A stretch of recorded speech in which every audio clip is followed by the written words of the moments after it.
અમદાવાદમાં છેલ્લા અડધા કલાકથી સતત વરસાદ વરસી રહ્યો છે. પવન પણ એ જ પ્રકારે જોવા મળે છે. પવનની ગતિ પણ જબરજસ્ત છે અને વરસાદ જેમ જેમ વરસી રહ્યો છે તેમ તેમ એસજી હાઈવે જે છે ત્યાં જળભરાવ સતત વધતો રહ્યો છે. એસજી હાઈવેના સર્વિસ રોડના દ્રશ્યો જોઈ શકો છો. આનંદનગરની પાસેના સર્વિસ રોડ ઉપર પાણીનો ભરાવ જબરજસ્ત થઈ રહ્યો છે.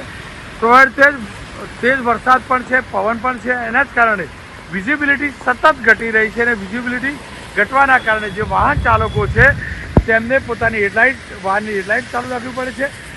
જબરજસ્ત ગરજી પણ રહ્યો છે વરસાદ, પરંતુ ચિંતાની વાત એ છે કે સતત પાણી જળભરાવ સતત વધી રહ્યો છે. રવિવારનો દિવસ છે, સ્વાભાવિક રીતે વાહન ચાલકો ઓછા છે એ હકીકત છે, પરંતુ જે પ્રકારે વરસાદની આગાહી છે ને આજે ખાસ કરીને હવામાન વિભાગે કહ્યું છે કે અમદાવાદની અંદર કેટલાક સ્થળોએ ભારેથી ભારે વરસાદ વરસી શકે છે અને જો આ જ પ્રકારે વરસાદ વરસતો રહ્યો તો અમદાવાદના લોકો માટે ચોક્કસથી રવિવારે બહાર નીકળવું જોખમભર્યું હશે.